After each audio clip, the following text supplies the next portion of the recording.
ville dans la commune de Saba.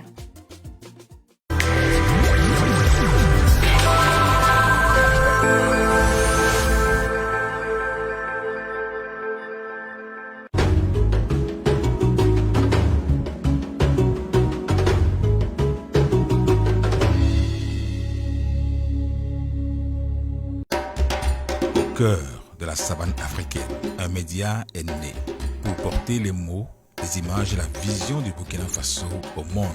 Savane TV, la puissance de la communication.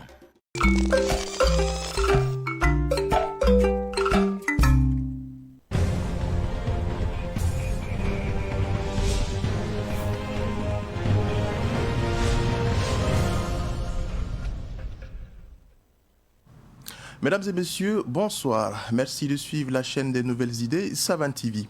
Et pour le menu du journal de ce soir, 4 ans après sa disparition, feu Dr Salif Diallo, ancien président de l'Assemblée nationale, reste toujours dans les cœurs et les mémoires de ses héritiers du Yatenga. Ces derniers lui ont rendu hommage en revisitant ses œuvres. On voit cela bientôt. Et puis, du côté de l'arrondissement 7 de Ouagadougou, des habitants disent être mécontents de l'inaction de leur maire face à leur calvaire lié aux inondations et aux voies impraticables en cette saison des pluies. Vous entendrez les réactions de certains habitants du dit arrondissement dans un instant. En sport, ce soir, on s'intéresse à Idrissa Siribié, dit le Volcan. Il est le vainqueur de la première édition de la compétition de bras de fer initiée par la maison Magic Form Gym en partenariat avec Savane Media. Une fois encore, mesdames et messieurs, bonsoir et merci de nous rejoindre pour le point de l'actualité de la soirée. Actualité sanitaire pour débuter, le ministère de la Santé indique que les seringues destinées à l'administration du vaccin contre la tuberculose, le BCG, sont en rupture dans les formations sanitaires. Selon le ministère de la Santé, cette rupture est liée à un retard de livraison. Un retard que le ministère impute aux conséquences de la pandémie du Covid-19 qui a réduit les capacités logistiques au plan mondial. Le ministère de la Santé rassure tout de même les usagers des services de santé de l'arrivage d'une livraison en septembre prochain. Autre actualité pour poursuivre, je vous le confie en titre. 4 ans après sa disparition, feu Dr Salif Diallo, ancien président de l'Assemblée nationale, reste toujours dans les cœurs et les mémoires de ses héritiers du Yatenga qui était son fief. Ils l'ont démontré au cours d'une conférence à Waiguya dans la région du Nord. Et c'est de cela nous parle Soumaïla Rabou. Après le report de l'activité pour cause de deuil national à la date du 21 août dernier, les militants du MPP, amis et parents de Salif Diallo, ont communié autour de ses œuvres. Œuvres présentées par un de ses anciens collaborateurs, Gervais-Marie Raoul Nadembega. Salif Diallo le politique, Salif Diallo l'administratif et Salif Diallo le social sont autant de dimensions de l'homme présenté à l'assistance.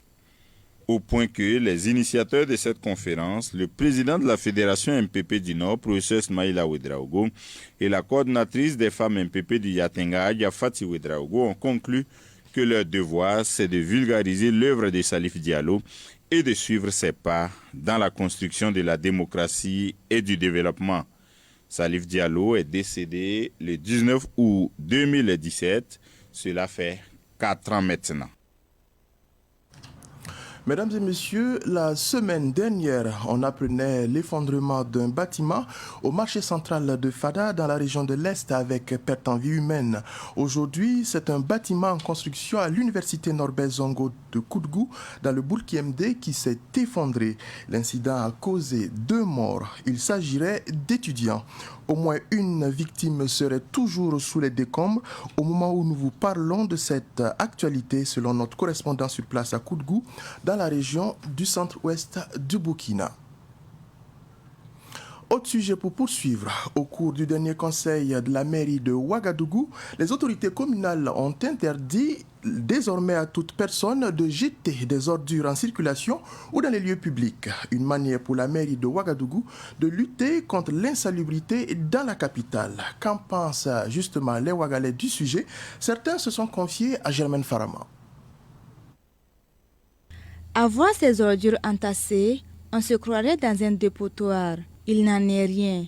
C'est la triste réalité que côtoient les ménages des quartiers de la ville de Ouagadougou.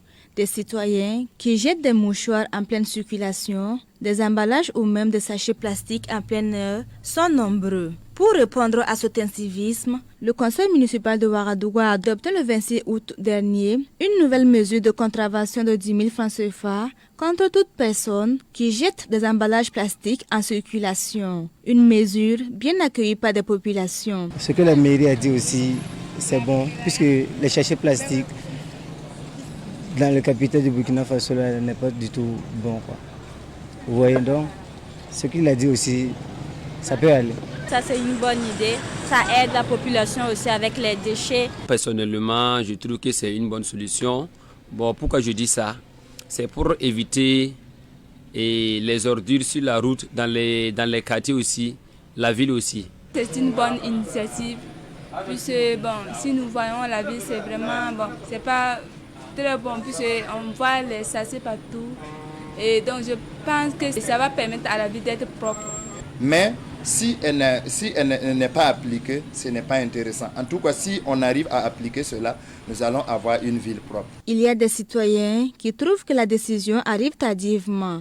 La mairie, elle attendait quoi? C'est juste ça. Maintenant, lui va prendre cette résolution. C'est-à-dire que les gens ne peuvent pas savoir qu'au danger la population est exposée. Je m'imagine d'ici 20 ans, 30 ans. Quand on a dit scientifiquement qu'un sachet doit faire près de 200 ou 300 ans sous le sol avant de pourrir, et ils attendaient quoi maintenant? C'est pour donner.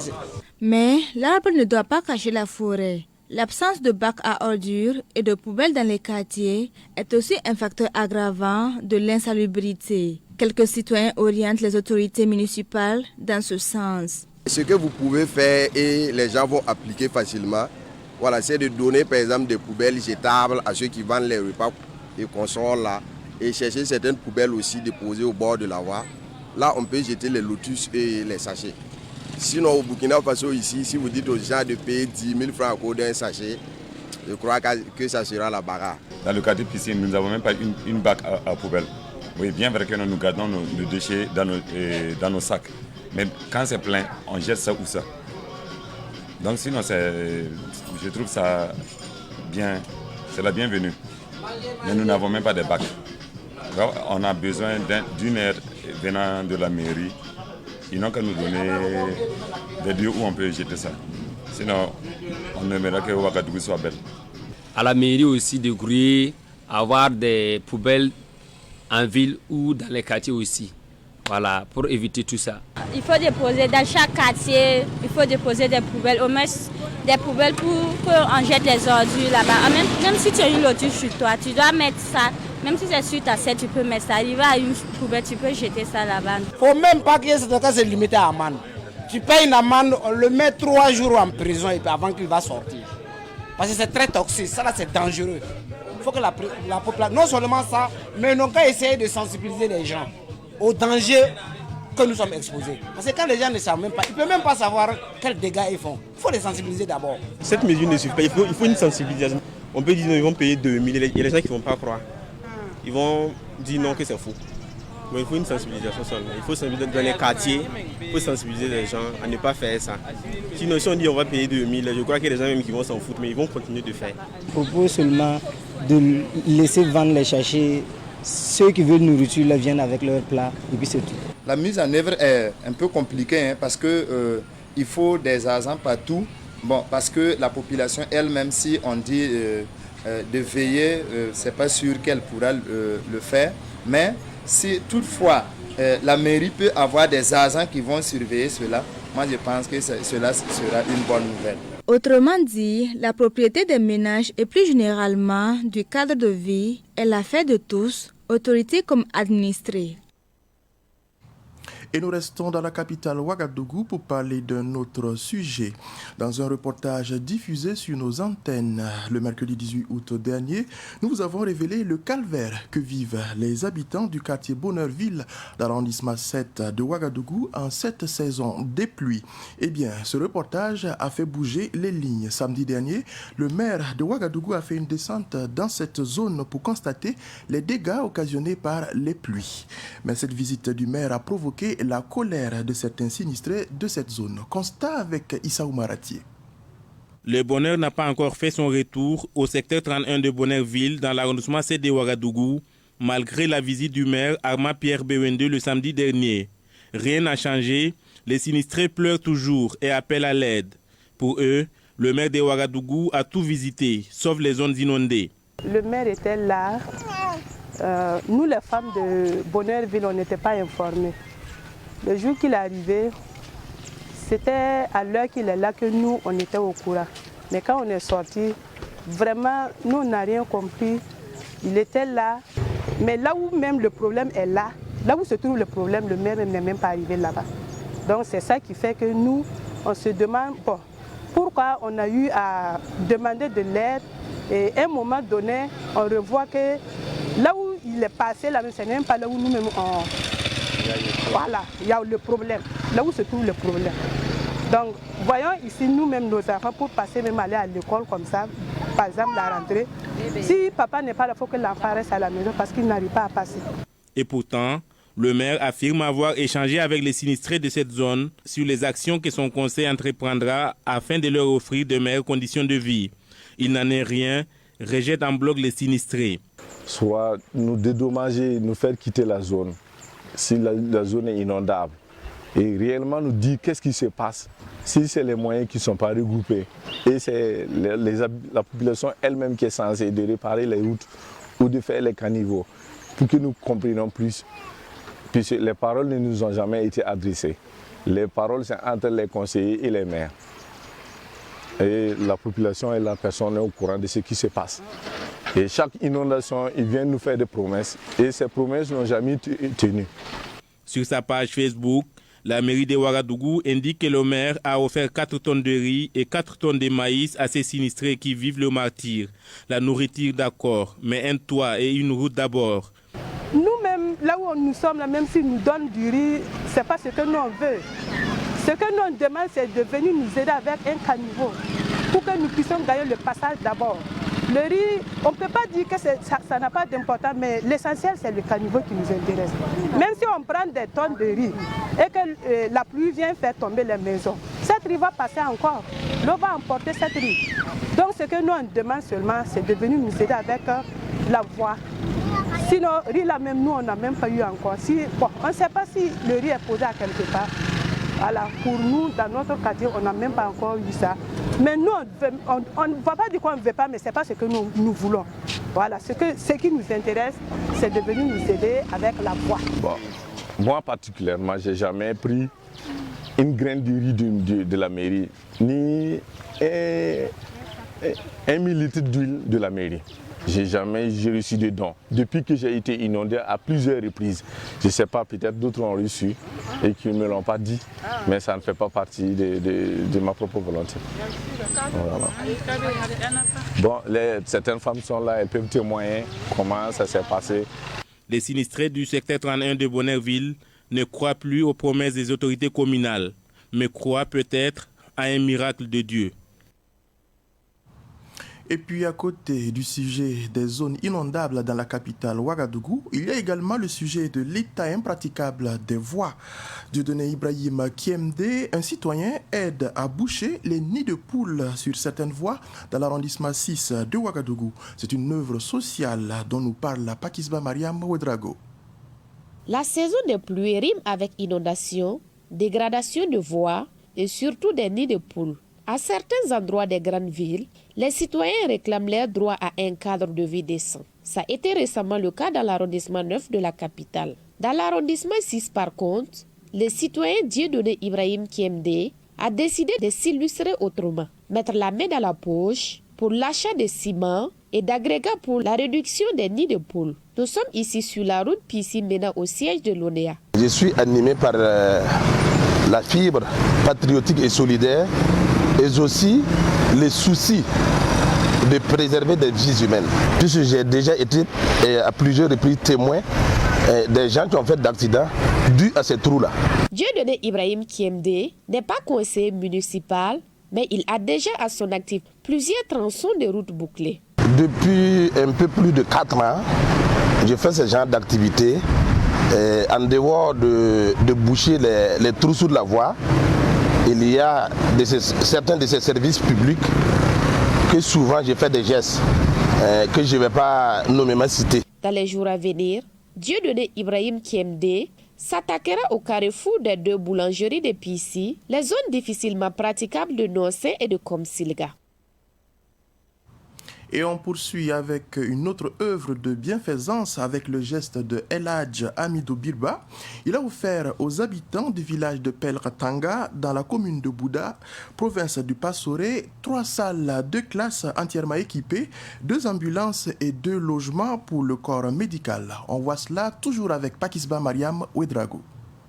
El Hadj Amidou Birba est orpailleur dans le village de Pelratanga, dans la commune de Bouda, province du Passoré. L'homme a exprimé sa gratitude vis-à-vis de la localité qui l'accueille en offrant 2 ambulances, 3 salles de classe entièrement équipées et 2 logements pour le corps médical.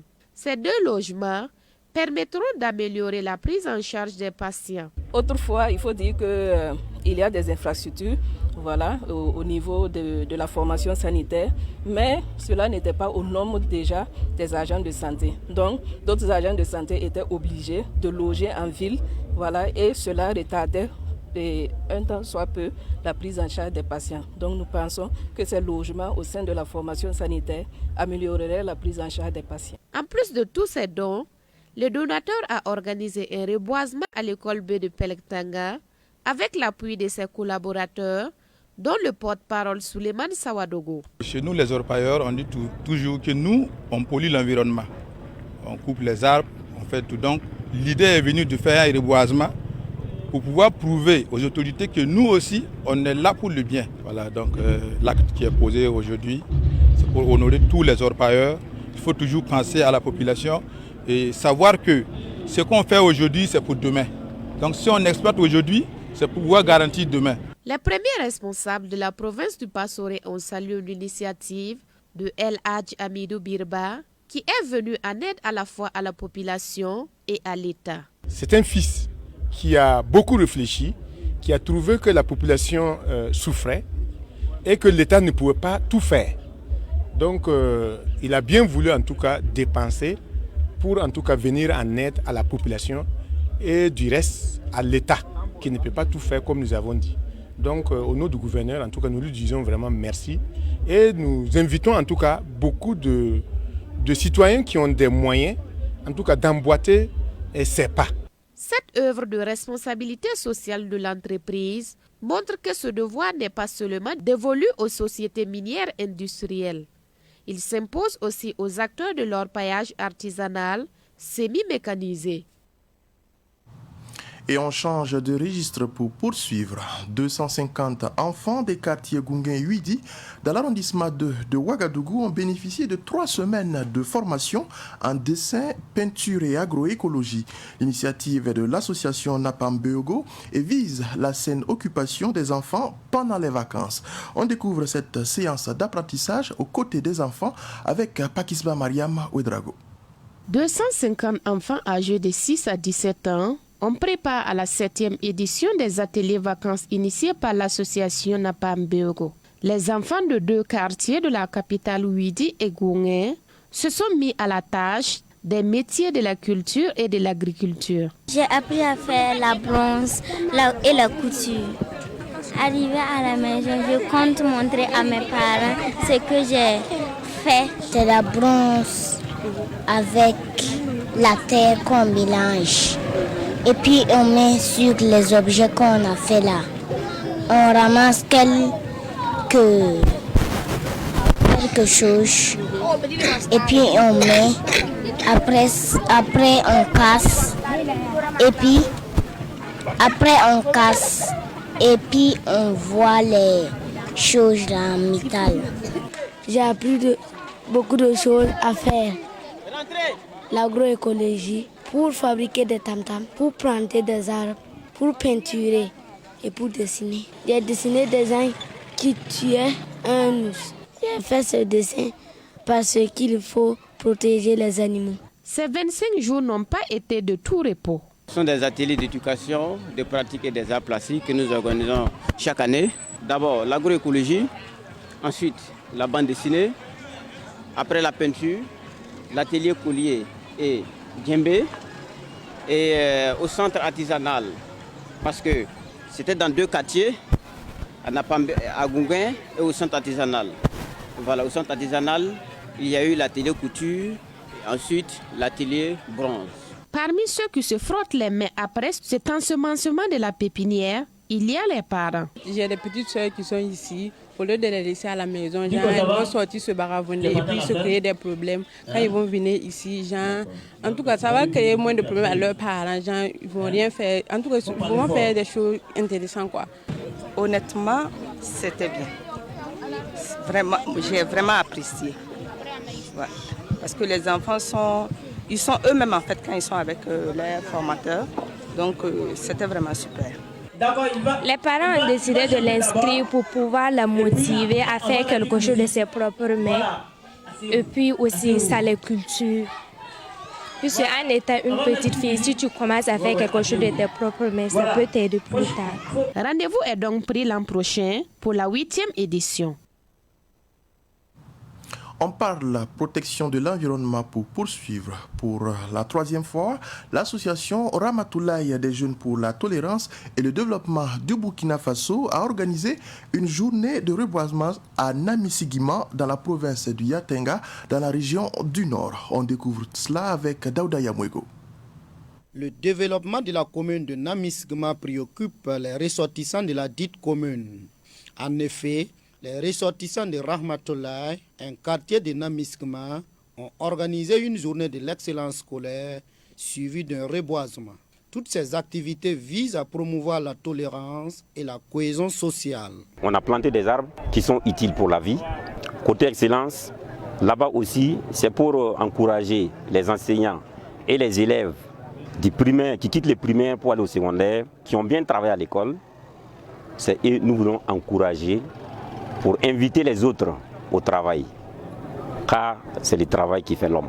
Sans la solidarité, on ne peut pas développer notre commune. C'est pourquoi nous voudrions réunir les filles et fils de toute la commune pour que la commune puisse aller de l'avant. Cette initiative a été saluée par les sages de la commune. Parmi eux, le cheikh Sidi Mohamed Maïga, fils du cheikh de Rahmatoulaye. La jeunesse représente comme une colonne vertébrale de la société. Une fois que la jeunesse puisse se réunir dans les bonnes actions, et pas de raison que le pays n'avance pas. Et donc, bien avant tout ça, j'implore Allah subhanahu wa ta'ala pour qu'on soit clair entre nous et mettre dans la main seulement pour que chaque chose avance. Et ainsi de suite, Allah subhanahu wa ta'ala va nous aider à dépasser, à surmonter beaucoup des épreuves dans la vie. À cette occasion, les personnes déplacées internes n'ont pas été oubliées. Elles ont reçu des vivres.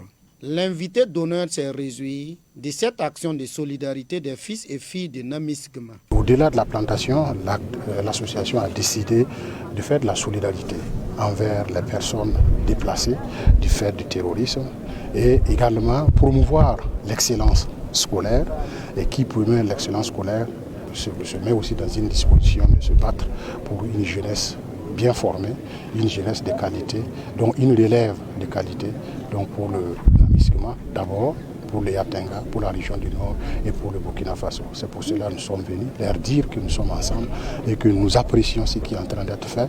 Et ce qui est en train d'être fait va en droite ligne avec les grandes orientations tracées par les chefs de l'État dans le cadre du développement du Burkina Faso. La double activité a connu une forte mobilisation des fils et filles de Rahmatoulaye et la participation de la population de Namisigima tout entière. Autre sujet, on parle culture à présent et c'est de la musique qui nous intéresse.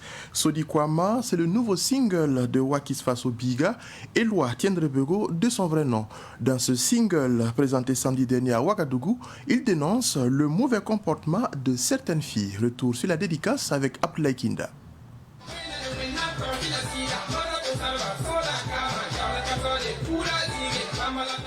Sodi Koma, c'est le nouveau single de Wakis Faso Biga. À travers ce single, l'artiste sensibilise les jeunes filles sur la dépigmentation. Aujourd'hui, on lance un single là pour annoncer l'album qui va venir le 19 décembre. Le single s'est nommé Sodi Koma. Sodi Koma, en français, on dit Doucebe. Faso Biga profite de la dédicace de ce single pour annoncer la sortie de son deuxième album dénommé J'arrive. Ce sera le 19 septembre prochain. C'est un album de 8 titres. L'album parle de cohésion sociale, l'amour, et puis pour conseiller nous les enfants, on n'a qu'à respecter les parents. Voilà. Mais on a nommé l'album que J'arrive. J'arrive à mourir pour des mois tamé. Voilà. Et commencé en 2017. Jusqu'à aujourd'hui, le deuxième album, bon, tu dois faire plus que 2000. Si on regarde le culture burkina, partout en Afrique, même si nous ne sommes pas derrière, nous ne sommes pas devant aussi. C'est le message pour dire à toute l'Afrique que la musique burkina, nous aussi, ils arrivent comme les autres. L'album va sentir amoureux et puis français. Rendez-vous le 19 septembre. C'est le 19 septembre 2019 que Wakis Faso Biga a présenté son tout premier album à ses fans. Il a retenu encore cette date pour son deuxième album.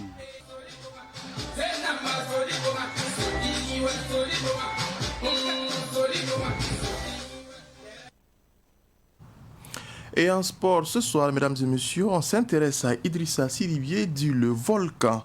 Il est le vainqueur de la première édition de la compétition de bras de fer initiée par la maison Magic Form Gym et Savane Media. Abdoulaye Kinda, précision. Idrissa Siribié dit le Volcan, c'est l'homme qui a remporté le trophée de cette première édition de la compétition bras de fer. Mais l'athlète venu de Bobo Dioulasso reconnaît que les combats ont été rudes. C'est dur, mais ça passe bien. On a eu le trophée aussi. Nous, on est contents aussi. Moi, c'est les entraînements seulement. Cette finale a mobilisé un grand public qui a refusé de se faire compter l'événement. Une chose qui a marqué l'esprit du promoteur. Nous sommes très satisfaits vu que les athlètes sont venus de partout. Ils sont venus de Bobo, ils sont venus de tous les quartiers. Surtout, on remercie le public qui a répondu présent et les autorités aussi qui nous ont accompagnés. Vraiment, on ne s'attendait pas à un public comme ça, mais ça montre qu'il y a des gens qui aiment le sport toujours au Burkina. Et c'est pourquoi nous aussi, nuit au jour, nous nous battons pour que le sport puisse être développé au Burkina. Cette première édition de Bras de Fer a connu des difficultés dans l'organisation selon le promoteur. Il y a vraiment eu esprit de fair play parce que les athlètes même ne connaissaient pas cette discipline. Ils ne voyaient que ça sur les réseaux sociaux, dans les médias. Donc maintenant ils ont découvert, ils ont vu que la discipline n'est pas facile. Donc il y a eu des difficultés à leur niveau. Après ils ont compris et bon, le fair play a régné. On a eu beaucoup de difficultés pour convaincre les partenaires parce qu'ils ne connaissaient pas cette discipline. Et à la dernière minute, il y a des partenaires qui ont fait présence et ils nous ont accompagnés. Les 4 finalistes ont reçu chacun un prix. Le premier, Idrissa Siribié, remporte le trophée, une somme de 250 000 francs CFA, une médaille et des paquets de musique.